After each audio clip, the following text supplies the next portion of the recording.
Olá, povo de Deus! Estamos iniciando a nossa live das 20 horas em ponto.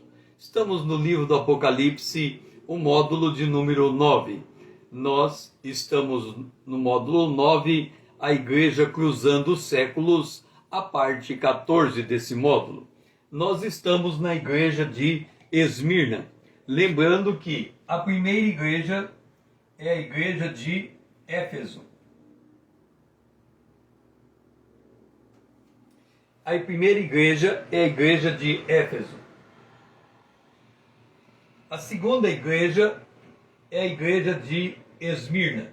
Então nós temos a igreja de Éfeso e a igreja de Esmirna.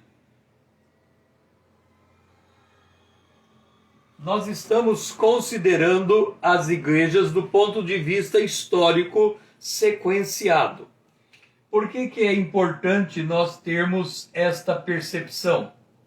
Porque a igreja de Esmirna, Jesus se apresenta como o primeiro e o último. Ele se apresenta como aquele que morreu e voltou, morreu e ressuscitou. Então, ao Jesus fazer essa apresentação, levando em conta que a palavra dada à igreja de Esmirna é uma palavra que diz respeito à sua fidelidade até a morte, ser fiel até a morte, e havia uma promessa da coroa da vida. Então, a esta igreja, o Senhor, quando nós comparamos ela à segunda parábola de Mateus, capítulo 13, a parábola do joio e do trigo, o Senhor fala, o joio vai penetrar no meio do trigo. E ele diz, e a separação será feita na consumação dos séculos. Então, na consumação dos séculos. Consumação dos séculos.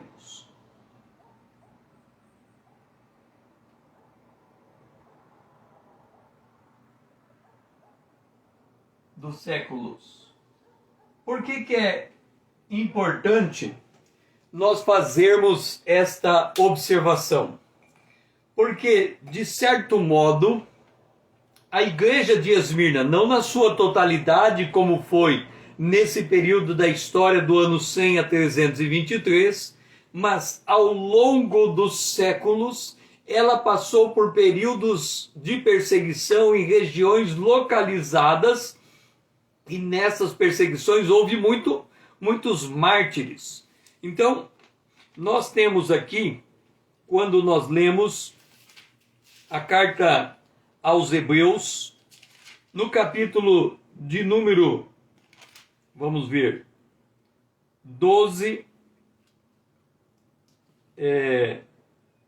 a carta aos Hebreus, ele fala que muitos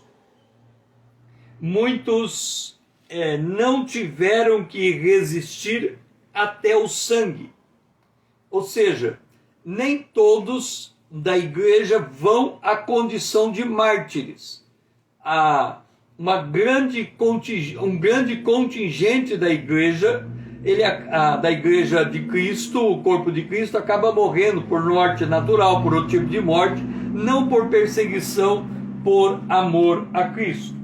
E nós falávamos também que a igreja, nesse período do ano 100 ao ano 323, ela tinha algumas acusações contra ela, de ter uma fé excludente, porque eles se separaram e não deram lugar à filosofia grega, eles se apoiavam nas escrituras. Então, eles eram vistos pelos outros como um povo não racional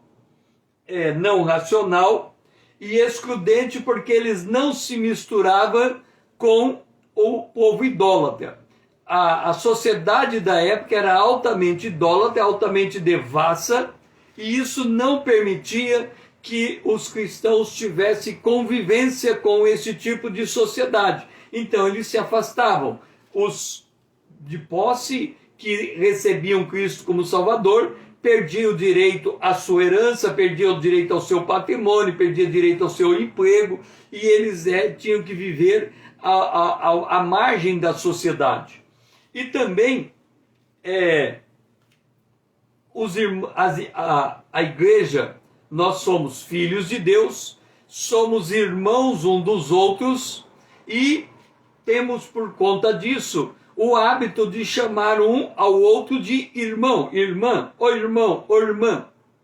E quando a sociedade da época observou esse tipo de chamamento, eles pensavam que os irmãos casando entre irmãos produziam incesto.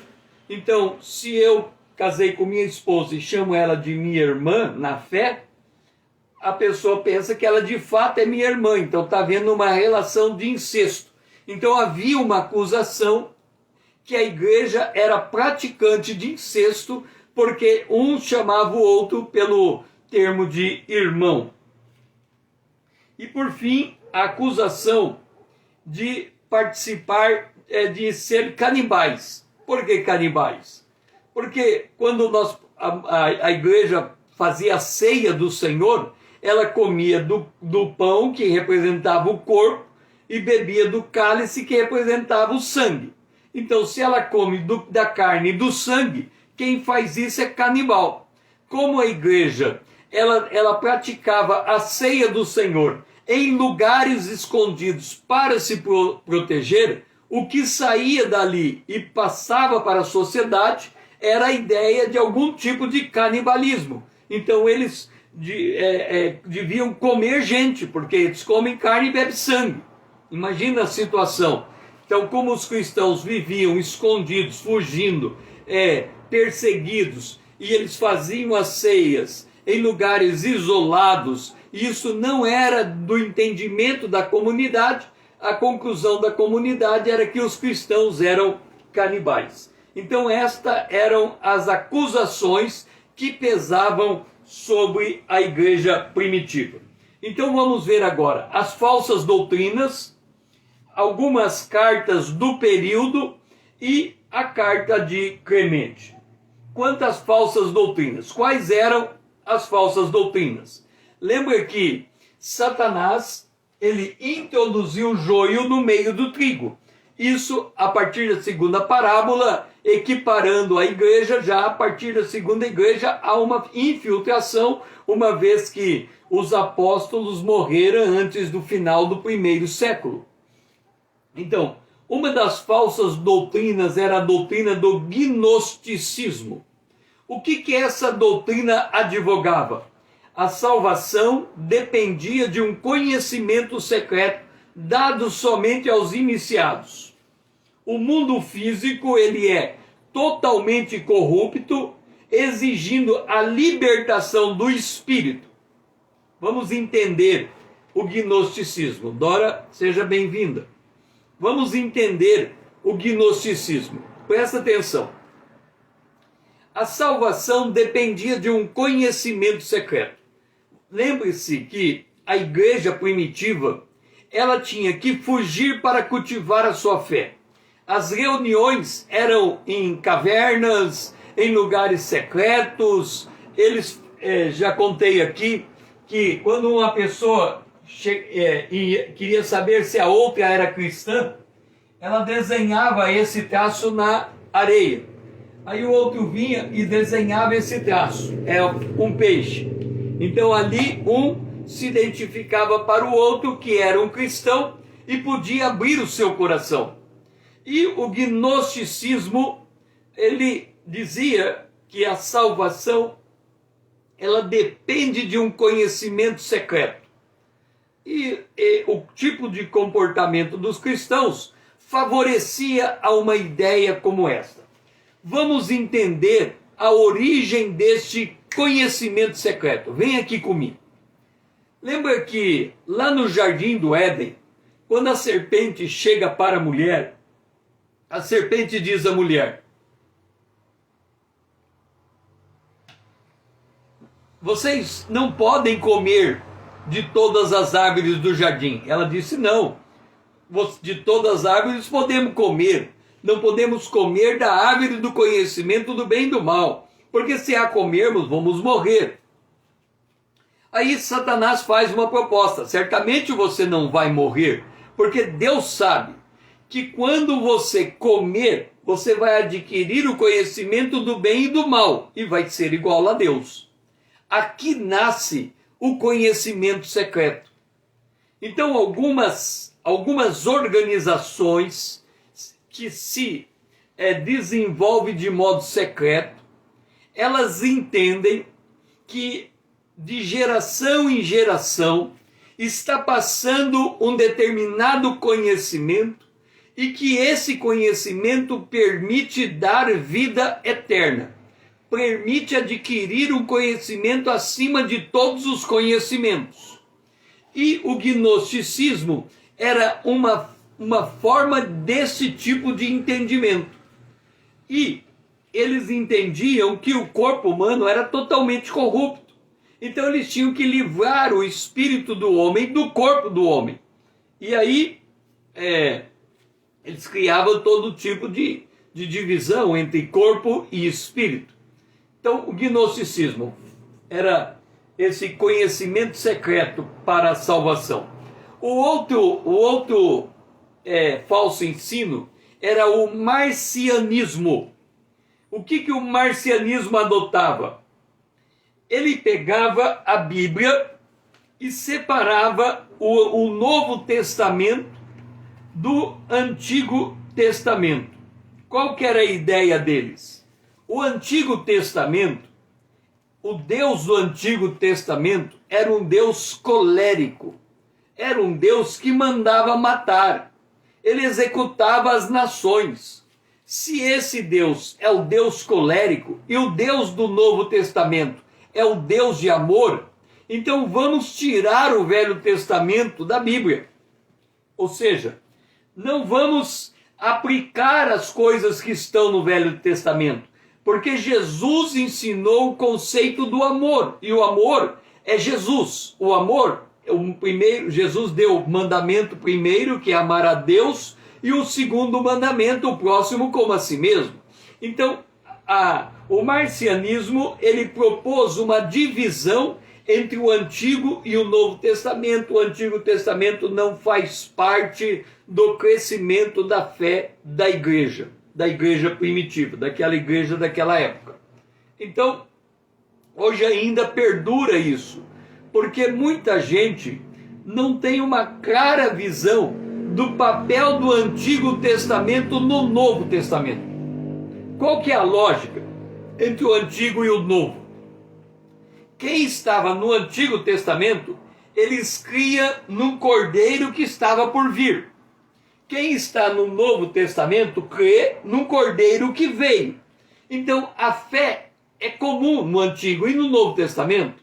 Quando Abraão creu, ele foi justificado. Quando nós cremos, nós somos justificados. No Novo Testamento, além de ser justificados, somos regenerados. No Antigo Testamento, eles eram só justificados. No Novo Testamento, o Espírito foi derramado sobre toda a carne. No Antigo Testamento, o Espírito só era derramado sobre alguns homens que eram comissionados por Deus para representar Deus diante daquele povo, seja como rei, seja como juiz, seja como sacerdote, seja como profeta. Então, essas são as diferenças, mas é o mesmo Deus. O Deus e Pai de nosso Senhor Jesus Cristo é o Deus de Abraão, de Isaac e de Jacó.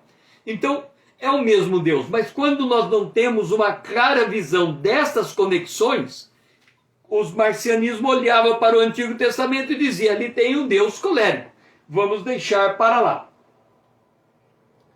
O montanismo era outra falsa doutrina, defendida por Montano entre o ano 157 e 212.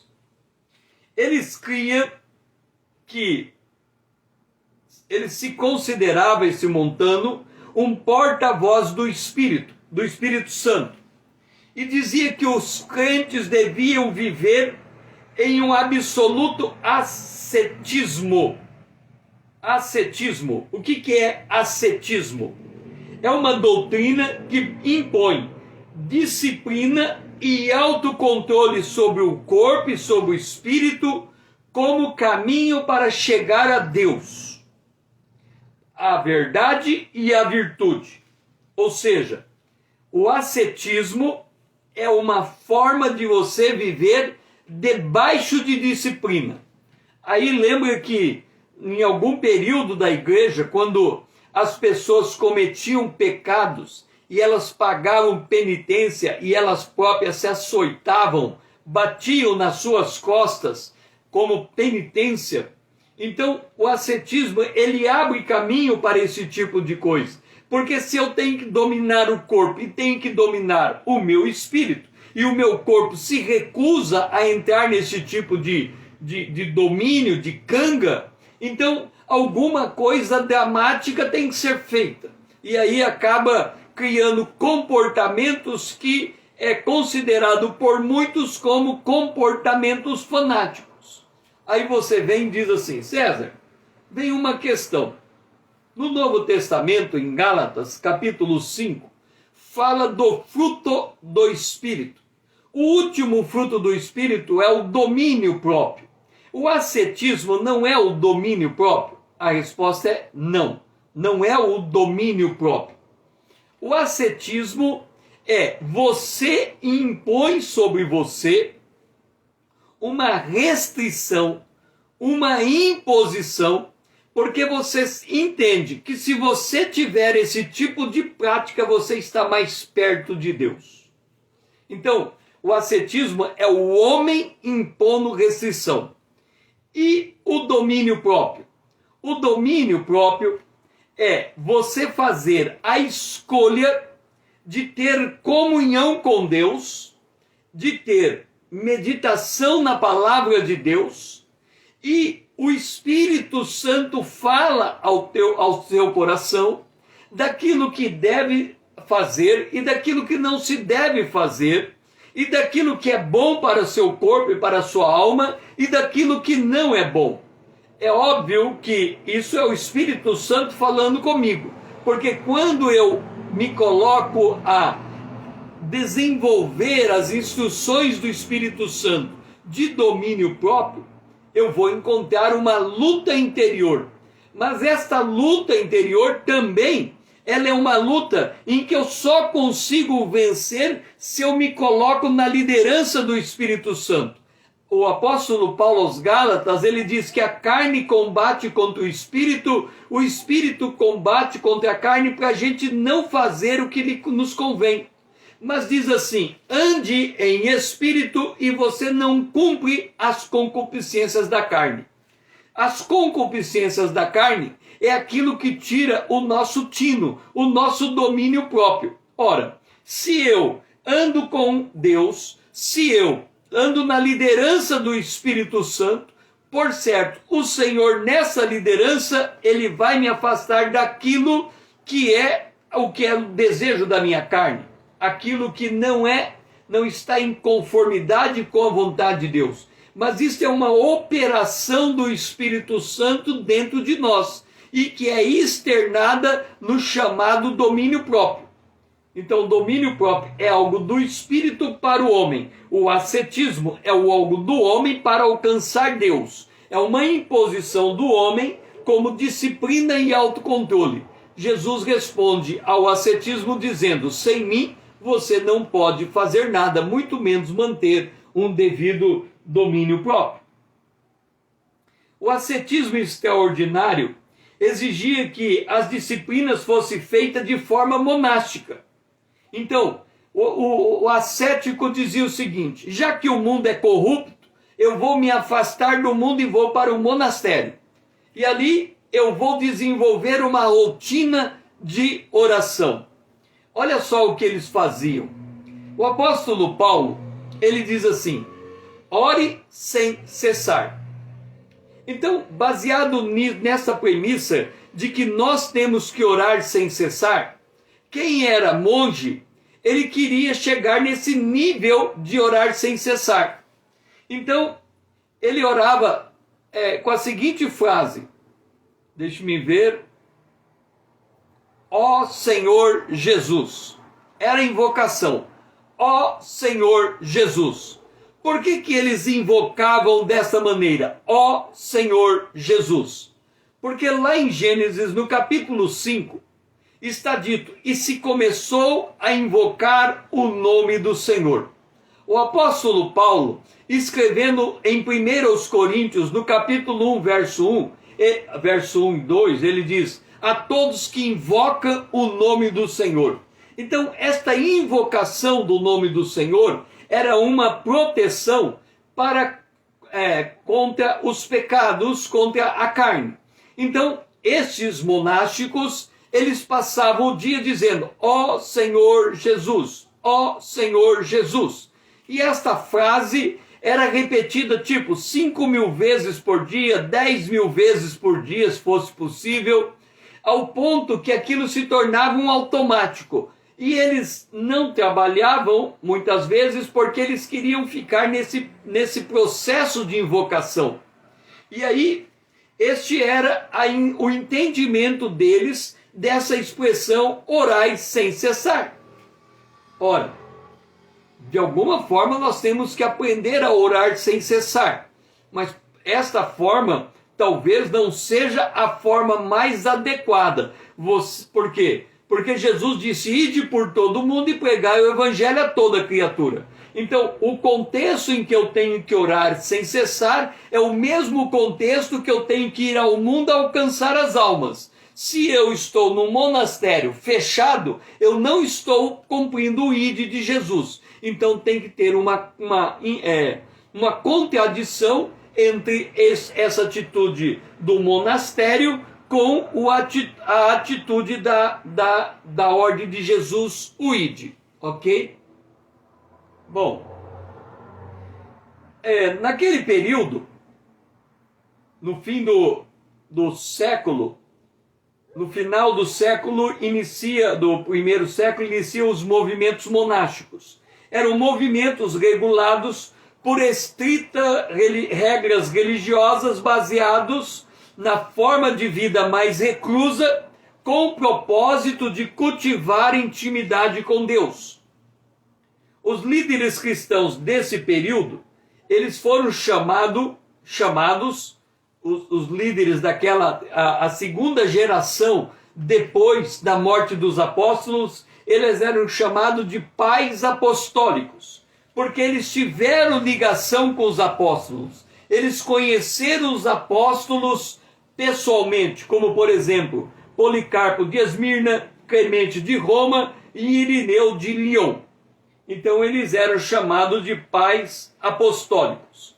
O Dr. Jeffrey coloca alguns documentos daquele período. A carta de primeiro Clemente, escrita pelo bispo de Roma para os cristãos de Corinto. A carta de Inácio, bispo de Antioquia, para as igrejas de Éfeso, Roma, Magnésia e Filadélfia, lá pelo ano 110 depois de Cristo. Nesta carta, inclusive a carta de Inácio, pela primeira vez se faz menção ao termo Igreja Católica como Igreja Universal, distinguindo a comunidade de Roma das outras comunidades, chamando a comunidade de Roma como a verdadeira Igreja de Jesus Cristo. Ali estava o embrião que vai se formar nos anos seguintes o catolicismo, a Igreja Católica Apostólica Romana. Já começa o embrião ali nessas primeiras cartas do segundo século. A carta de martírio de Policarpo para a igreja de Filadélfia, de Esmirna, Filadélfia e Frígia, e Filadélfia da Frígia, escrita no ano 155 depois de Cristo. Vamos dar uma olhada mais de perto nesta carta de Clemente. A carta de Clemente, ela começa escrita dessa forma: a Igreja de Deus.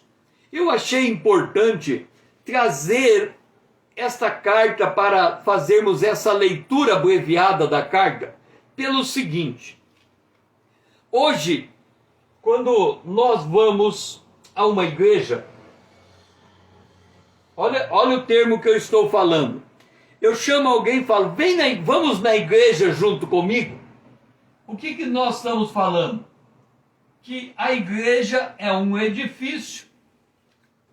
E para esse edifício, nós estamos nos deslocando. Isso nós chamamos de igreja. E aí você encontra o nome igreja na placa e o nome igreja e várias denominações. Então hoje nós estamos habituados a entender igreja como prédio. Nessa pandemia que os prédios tiveram que ficar fechados por nossa proteção, o que aconteceu na cabeça de muitos crentes? Eu estou perdendo a fé, porque eu estou perdendo, eu não posso mais ir à igreja. Ora, a igreja não é um prédio. No Novo Testamento, a igreja nunca é chamada de prédio. Mas aqui eu quero enfatizar algo que eu já tenho feito em outras lives. Eu não sou igreja. Você não é igreja. Entenda uma coisa. A palavra igreja significa congregação, assembleia. A única maneira de se formar uma igreja é, no mínimo, 2 pessoas reunidas em um determinado lugar. Ali se forma igreja. Se você ler a carta de Paulo a 1 aos Coríntios, capítulo 12, ele fala, a igreja é corpo de Cristo e nós somos membros desta igreja. Então aqui tem um membro e aqui tem um outro membro. Por que a gente diz que 2 formam uma igreja? Porque Jesus disse, se 2 ou 3 reunidos em meu nome, eu estou no meio de vocês. É por isso que nós dizemos que o número mínimo de pessoas reunidas em um local, para aquele local ser chamado de igreja, é 2 ou 3 pessoas. Acima disso, nós temos a formação da igreja, o corpo de Cristo local.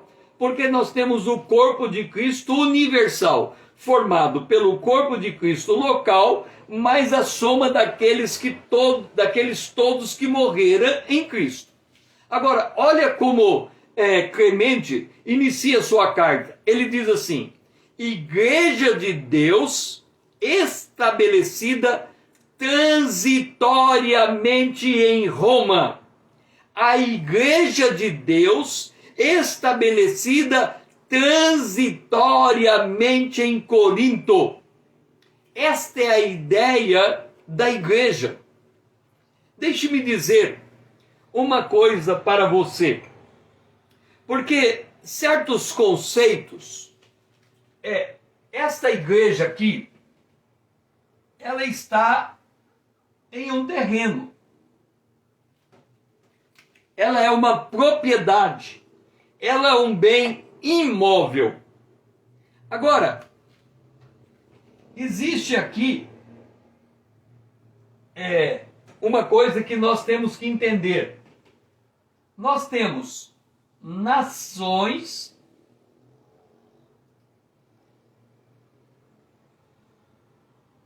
a terra tem nações, a terra tem povos. Agora, deixe-me dizer uma coisa para você. Quando Deus, ele trata com as nações, Brasil, Estados Unidos, China, Rússia, qualquer nação, ele trata com Israel.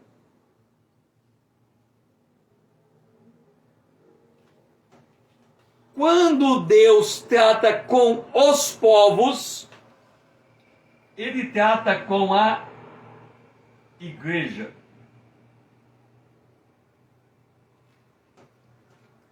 A promessa de Deus para Israel e para a igreja são promessas distintas. Quando Deus promete a Israel, ele fala de Canaã. Canaã na terra. Quando Deus fala com a igreja, ele fala com... Nós estamos esperando a nova Jerusalém.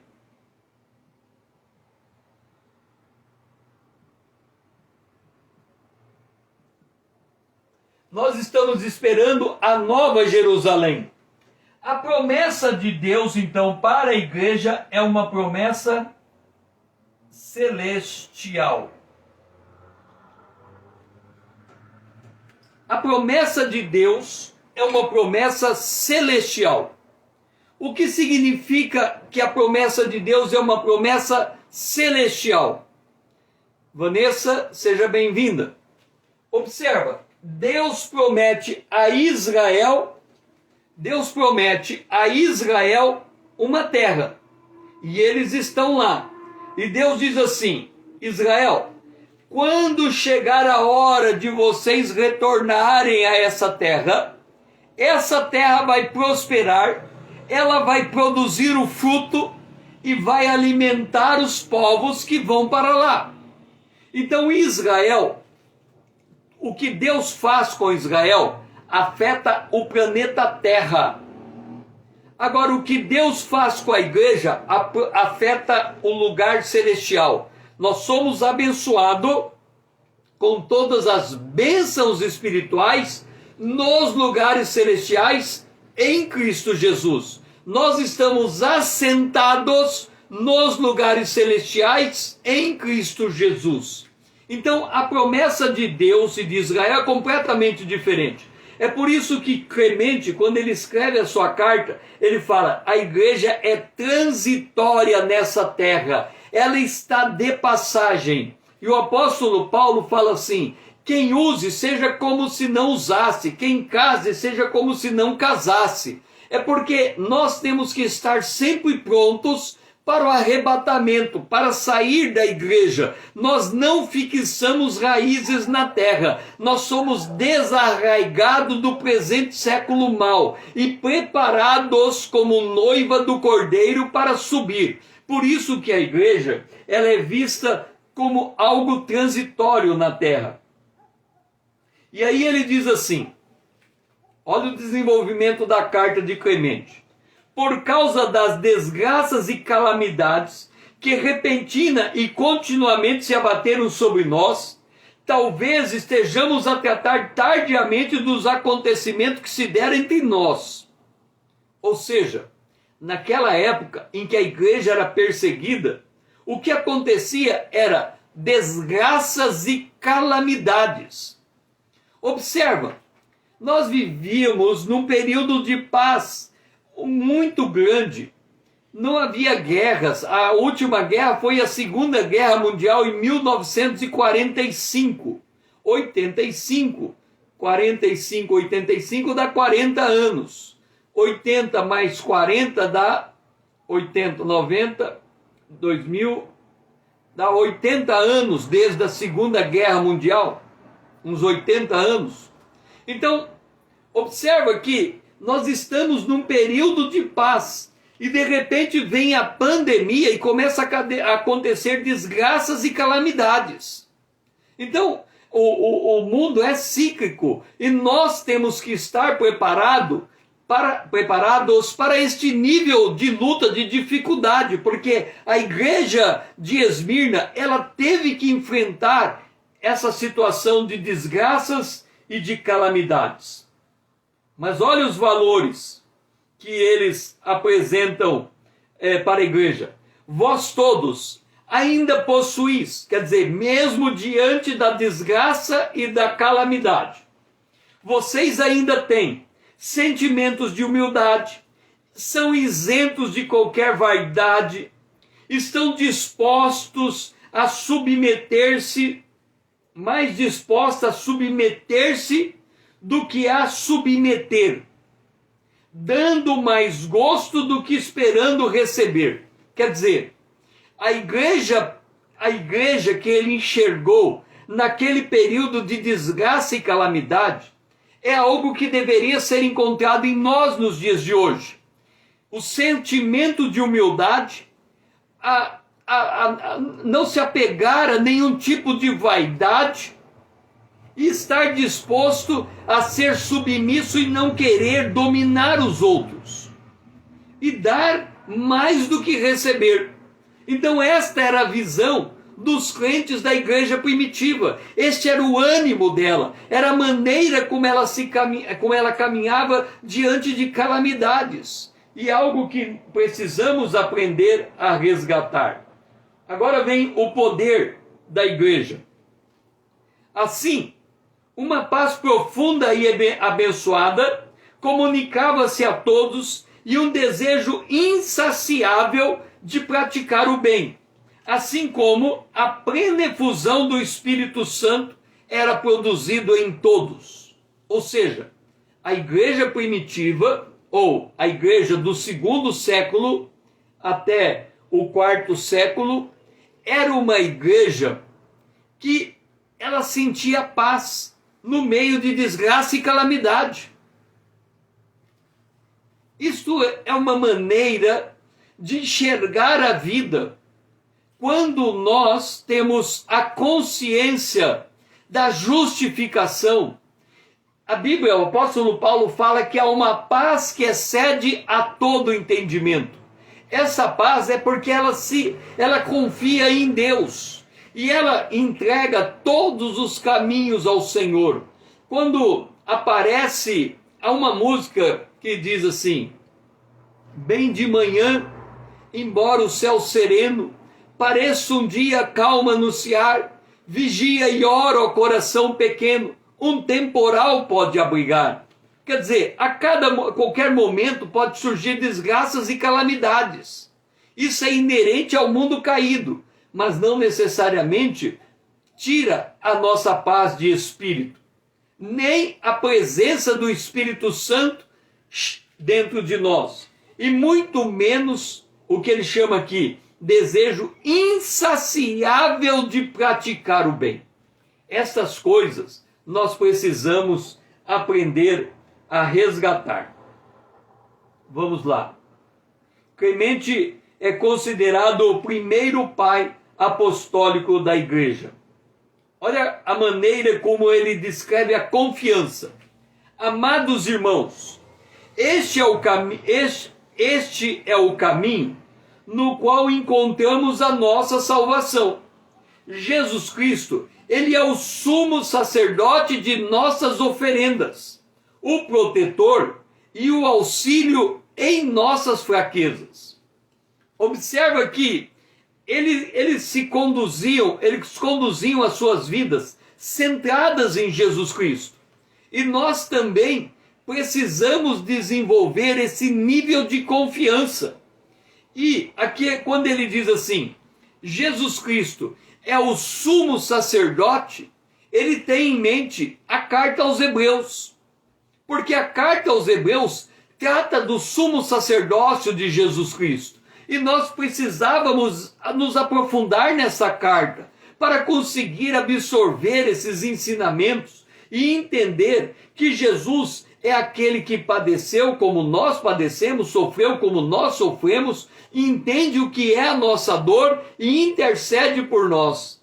Se coloca diante do Pai como sumo sacerdote para nos ajudar, nos auxiliar. E quantas vezes nós não sentimos fracos e não precisamos de Jesus nos dia a dia.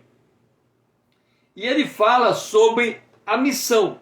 Olha a maneira como ele enxerga o dia a dia dessa igreja no período 100 a 323. Ele descreve assim: o forte cuide do fraco. Ok? Mas ele acrescenta: e o fraco respeite o forte. O rico preste serviço ao pobre. E o pobre por sua vez, renda graças a Deus, que deu ao rico o suficiente para suprir o que o pobre precisava. O sábio manifeste a sabedoria por palavras. Não por palavras, mas por obras.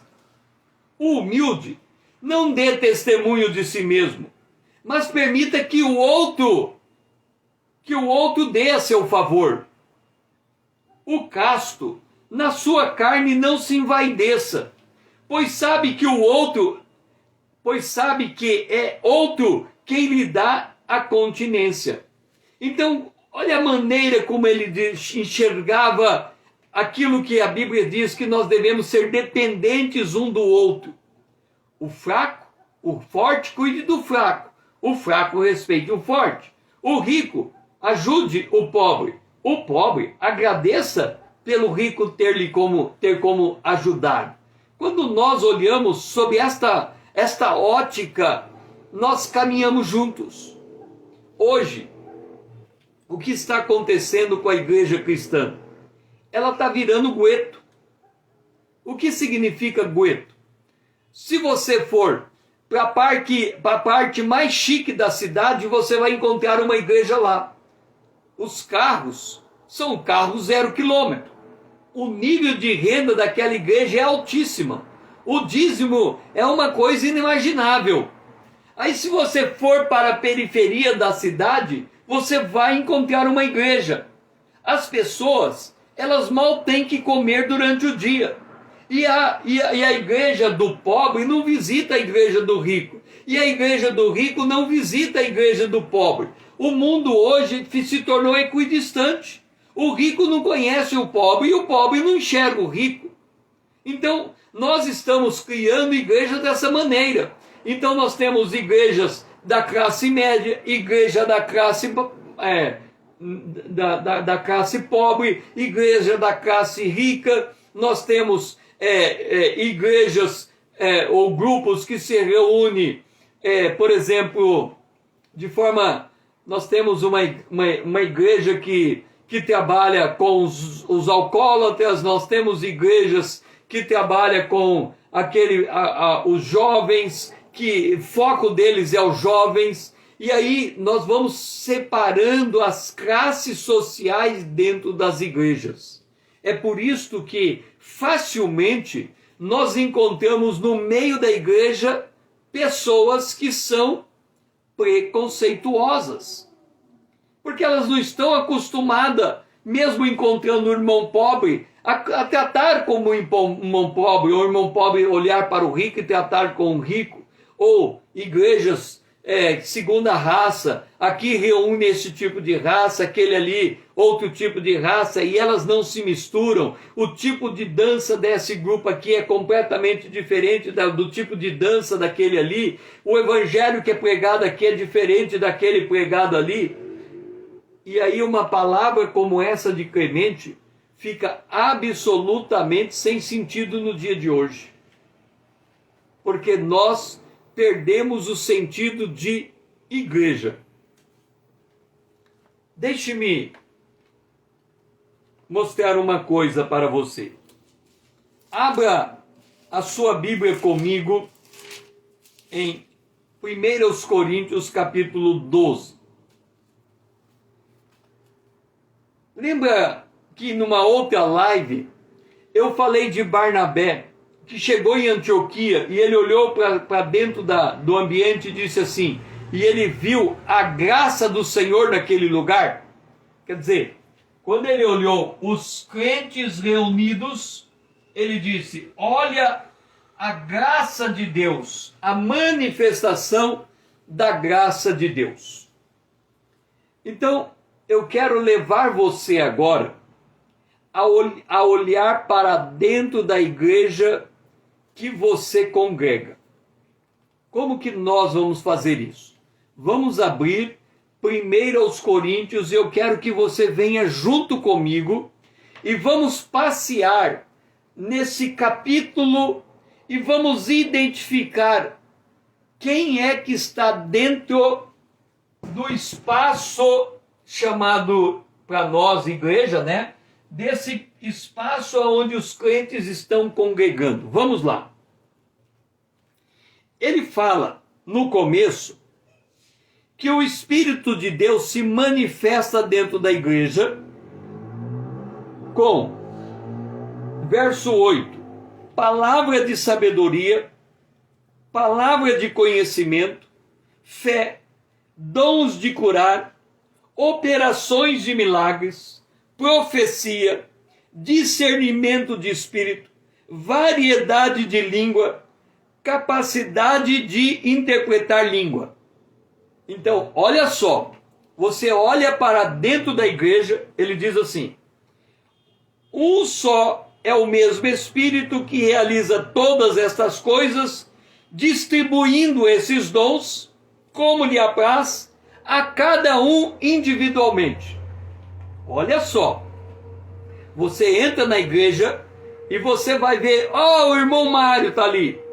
O irmão Mário é dotado da palavra de sabedoria, glória a Deus. Olha, a irmã Maria está ali. A irmã Maria, ela é dotada da palavra de conhecimento. Aí você vai olhar para o outro lado e fala, olha o irmão José. O irmão José é dotado da palavra do discernimento de espírito. Aí você vai olhar o irmão João.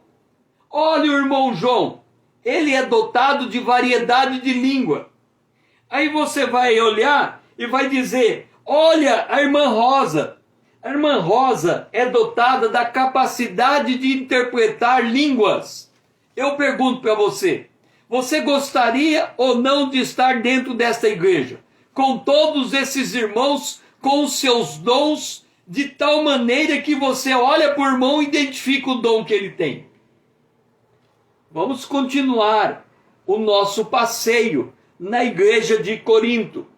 Paulo diz assim, um só Espírito, todos nós fomos batizados. Olha só quem que vamos encontrar dentro da igreja de Corinto. Judeu, dentro da igreja de Corinto. Judeu. E ele fala também que vai encontrar gregos. Duas raças completamente diferentes. Judeu e grego. Na mesma, cultuando a Deus, na mesma igreja que tem aqueles dons espirituais. Agora, olha quem que está dentro da igreja. Presta bem atenção e veja se você se identifica aqui. Ele diz assim, dentro da igreja vai ter escravos e livres.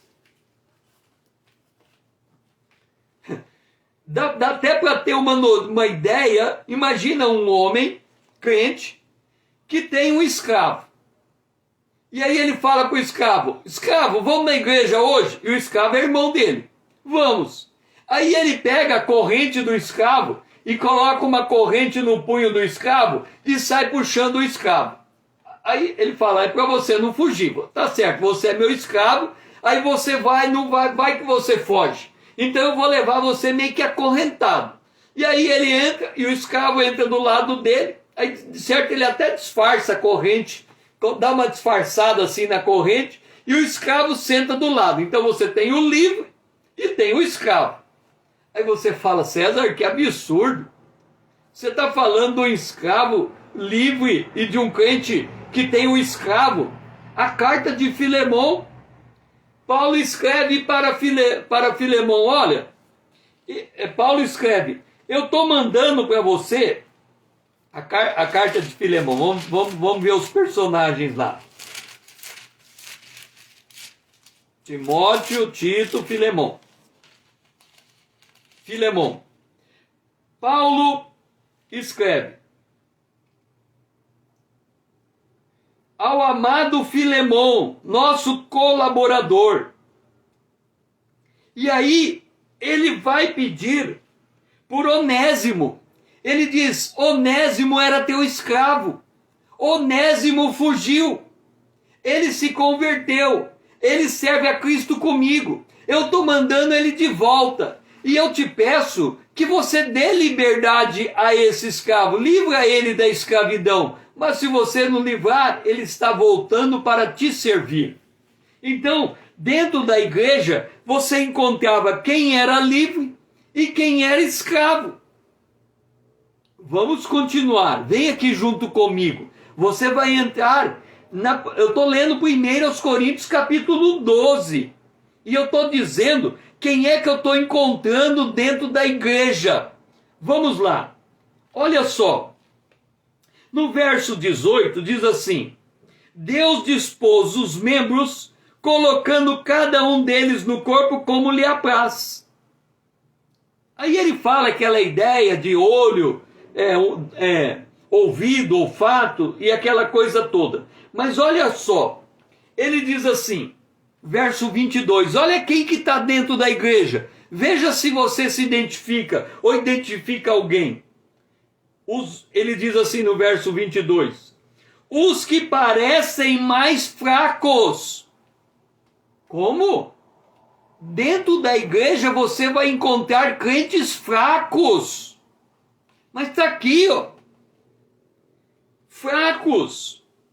E aí, olha o que ele diz no verso 23. Os que parecem menos dignos do corpo. Sabe quem é que... Vem aqui, deixa eu falar bem baixinho para você. Sabe quem que é o menos digno do corpo? É aquela irmãzinha que você fala, olha, o comportamento daquela irmã, você nem imagina as coisas que ela faz. Aquele irmão ali, eu não deixaria minha filha junto com aquele irmão, não. Ele está dizendo aqui, ó, parecem menos dignos. E aí ele diz assim, não são decorosos. Olha o linguajar daquele irmão. Olha o palavreado daquele irmão. Que cara mais indecoroso. Será que ele não percebe que está no meio de uma igreja? Mas está aqui, ó. Mas os nossos membros mais nobres não têm necessidade disso. Contudo, Deus coordenou o corpo, concedendo mais honra a quem precisa de honra. Ele está dizendo assim, o amor encobre multidão de pecado. E ele diz, para que não haja divisão. Mas espera lá, não terminou. Nós já encontramos dentro da igreja aqueles que têm dons espirituais. Nós já encontramos dentro da mesma igreja aqueles que são judeus e gregos, os que são escravos, que no linguajar nosso hoje, os que são empregados e os que são empregadores e empreendedores no mesmo local. Liberdade financeira. Tem um grupo que já alcançou sua liberdade financeira. O outro vende o almoço para comprar a janta. Está no mesmo local. Nós encontramos os indecorosos. Nós encontramos os fracos. E aí ele diz assim, de maneira que se um membro sofre, dentro da igreja tem um membro sofrendo. E aí depois ele diz assim, e um é honrado. E depois ele continua e vai dizer, olha, dentro da igreja nós temos o apóstolo, o profeta, o mestre, o operador de milagre, o dom de cura, o socorro, o governo, a variedade de línguas. Deixe-me dizer uma coisa para você. Igreja, corpo de Cristo, tem gente de todo tipo, de toda raça, de todas as nações, de todos os povos, de todas as línguas. Eles têm que aprender a conviver em unidade. O forte tem que cuidar do fraco, o fraco tem que respeitar o pobre, o rico tem que assistir o pobre tem que agradecer pela vida do rico. O humilde não pode falar de si e o sábio tem que ter obras. Então nós encontramos a igreja nesse nível, ou seja, gente de todas as maneiras.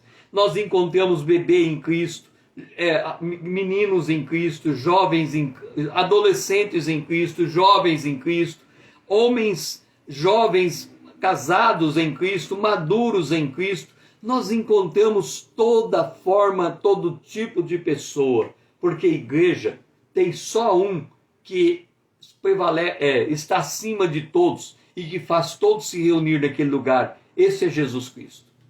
Quando nós colocamos Jesus Cristo como centro, nós aceitamos todas as pessoas nas suas mais variadas origens, classes sociais, raças e línguas e tudo mais, como o único corpo de Cristo. Consciência. Irmãos, cada qual de nós agrade o Senhor em sua função, vivendo em boa consciência, não transgredindo as regras do seu ofício, exercendo-o com toda a dignidade. O apóstolo Paulo, ele vai dizer que nos últimos dias os homens serão infiéis nos contratos.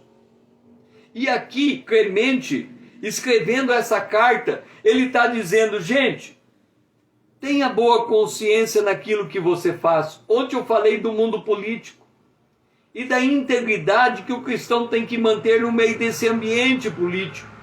Ele não pode se deixar corromper e ele não pode corromper ninguém. E se for o caso, ele tem que perder a função se ele não conseguir manter a integridade da sua conduta. E aqui o Clemente vem e diz, olha, cada um não transgrida as regras do seu ofício. Faça de acordo com as regras. Lembra que eu falei, quando o prefeito perguntou para mim, como que você trabalha como secretário? E eu disse, eu trabalho o primeiro dia e o último dia eu vou embora e não volto mais. E ele perguntou, mas o que significa isso? Entrar no primeiro dia, sair no último dia e nunca mais voltar na prefeitura?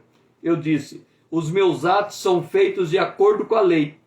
E eu não vou ter que voltar para responder por eles. Por isso que eu digo que eu entro e eu saio e eu não volto, porque a minha consciência vai estar tranquila. Isso é trabalhar segundo o seu ofício. Então, nós temos que entender, quando olhamos para a igreja de Esmirna, nós temos que entender que esse modelo de igreja é o modelo que vai percorrer todos os séculos. Por quê? Porque a segunda parábola do joio e do trigo, Jesus disse que o joio só vai ser separado do trigo na consumação dos séculos. Então, este modelo de igreja nós vamos encontrar em todas as eras. O que caracteriza esse modelo de igreja? É uma igreja perseguida, é uma igreja que passa por calamidade, mas é uma igreja que não perde a sua identidade.